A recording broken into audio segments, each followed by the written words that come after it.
Hello everyone. Today is December 11th, and yesterday the Daily Wire uploaded their second character trailer for the Pendragon cycle. This one is about Karis, and she is played by the lovely Rose Reid. And here's something funny. Today I woke up and I was gobsmacked to see Daily Wire uploaded another trailer, but this one is for a movie called Surprised by Oxford. And this one, believe it or not, stars Rose Reid. And another piece of trivia, one of the directors for the Pendragon Cycle, Ryan Whitaker, worked on this movie. Oh, here's another piece of trivia. This movie came out years ago, I think like 2021 or 2022 or something like that. So, anyways, I am happy to see that Daily Wire has acquired another movie. That's phenomenal. That's fantastic. Well done. And I feel like this type of movie would obviously be perfect for some of the, I would say, well, I hate to generalize, but I would say for some of the female audience of Daily Wire subscribers. So today we're going to talk about the ways Daily Wire can grow their entertainment sector. And okay, my voice is all over the place, isn't it? Okay, sorry about that. Let me drink some water. I just ate a packet of chips. I think it's I think it's called a balsamic vinegar and something like that. Uh, Tastes really flavorful today. Wow. Wow, that's really good. Very crumbly though. That's the problem. But anyways, when it comes to the Daily Wire, right now you have to look at it for what it is.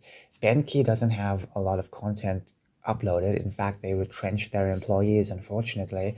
The news broke around April this year. And also, when it comes to the Daily Wire Plus content, they don't have enough. And that's the problem. Enough to warrant a lot of paying subscribers. I understand that a lot of people subscribe for the news, but since they're also juggling entertainment, they have to focus on both. You have to do two things. And I think obviously giving up on the entertainment sector is something that I don't want to see because obviously they got into this and they've given me a taste of what they can do and what they can distribute. Obviously, I want them to continue, and I'm sure many people want them to continue as well because we lack a lot of content because we have been lagging behind for years. And to finally have at least something like this, like the Pendragon cycle, which looks good, yeah, obviously, I would really enjoy it if they can continue to make more shows. Maybe not as expensive as the Pendragon cycle because there's different genres to work with. But anyways, the first thing they should do is separate their entertainment from their political podcasts and all the articles. Separating it is just, it needs to happen because already a lot of people are going to look at the Daily Wire Plus and be like, hey, yeah, this is too political for me. Even though that, as I said in a previous video, if this was coming out on a site from CNN or MSNBC, yeah, people would definitely give it the light of day. But since it's coming from the Daily Wire, people are going to, be backed up and just say, nah, we're good. We're good. That's the thing though. So we have to separate it. And obviously they can have their subscriptions, they can have their connected subscriptions if they wanted to, just like how they had with Benski and Daily Wire Plus. They can do it. It's all fine. That's fantastic, but still keep it separate. And also I must say have like separate subscriptions just alone for that streamer. And also be diverse with the content. Don't just make anti-woke and just political dramas 24/7. I have said this for years. Sorry, not years. Oh my gosh, made a big mistake. Sorry, I have said this for plenty of times. We don't need to only make anti-woke stuff. Okay, not everything has to be about owning the left. It is tiresome to always think about that. Everything now is always about dunking on the left. Why? Everything has to be that way. And I know that when it comes to Hollywood, they love dunking on the chuds. Yeah, they like to do that. That's something they will continue to do. And I say let them. It's their money they're losing, and at the end of the day they can really enjoy whatever they want to make. But I don't want to see that. I want to see other stuff, non-political stuff at times. Like sure they can make a political satire sitcom or something like that, but then at least follow it up with non-political content. And you can also have documentaries, other streamers have documentaries. And speaking of other streamers, right now there's this massive, you know, battle going on where Paramount and Netflix and Warner Bros.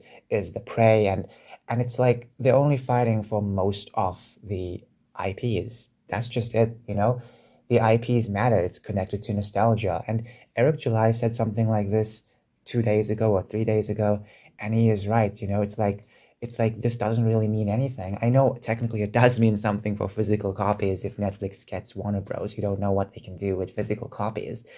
Uh, but still, it's like for everything else, it's like they're not really going to produce a lot more new content. They're mostly getting it for the IPs, the established IPs, and that's just it. That's the thing. It's like we should be fixated on new content. And if you're going to have adaptations, make sure it's on stories that would never be touched by Hollywood. For example, Stephen R. Lawhead's books, Hollywood won't touch that. And if they were to touch it, they won't give it a proper, really proper adaptation like what Daily Wire is doing with the Pendragon Cycle. And that's the thing as well. It's like a lot of the old stuff, I've mentioned this yesterday too, like a lot of the old stuff will be used. And even if there's a book or a story, comic book, whatever, that has a set code of conduct for the foundation of the world building or whatever, it will easily be ignored when it comes to the adaptation for the sake of modern day politics. Presentism, by the way, you know, everything has to be judged by modern day standards, so all the adaptations have to be always modern day and just filled with check boxes and stuff like that. And I feel like Daily Wire can do the opposite of that and make something more enjoyable when it comes to adaptations. And there's plenty of things they can adapt. And also, speaking of different genres, try out different genres and try out different budgets. And for example, sitcoms are the, I would say, cheapest to make, and I would say it really works. And it doesn't only have to be focused on politics. Focus on other jokes. Trust me, it actually will be funny. And also slice of life content. Very, very mellow, very simple kind of content that's just very enjoyable to digest. Those would work out well. And romance. If you're gonna do romance, make it clean, because I say make it clean because I know that most of Daily Wire's audiences won't really be interested in very, very filthy romance. Nonetheless, I recommend also focusing on sci-fi. People like sci-fi, and a lot of people have been disgruntled with current day sci-fi, mainstream sci-fi. So making something different will obviously really put them on the spotlight. Action and adventure, like don't shy away from violence if there's violence. And I know the Pendragon Cycle isn't shying away from those things that are in the books, and that's good. They're giving it a proper adaptation. And even though it's going to have some of these like vulgar moments, it's respecting the source material, and I love that. And that's the thing too. It's like when you respect the source material, you respect the audience. um, and anyways, I would say just have fun with it, and try to pave your own path, really. And yeah, I guess that's about it. When it comes to Bentkey, my personal advice would be to kind of fuse Bentkey with a different streamer for all ages, because when they made Bentkey, I liked the idea, but unfortunately, Bentkey was so fixated only on children's content, and they spent a lot of money mostly acquiring rights to shows, which is not a problem, but they lacked a lot of flagships. You need flagships for people to check your streamer out. So that's the thing. If they can actually kind of fuse all of it together, the adult stuff and the children's stuff together, keep it in one location, everything would be phenomenal. Anyways, thank you so much for watching this video. I know this one is it's a bit strange, but I'm just suggesting stuff, and I don't know if anyone from the Daily Wire would ever come across this, but if they do, please, at least listen to some of the advice.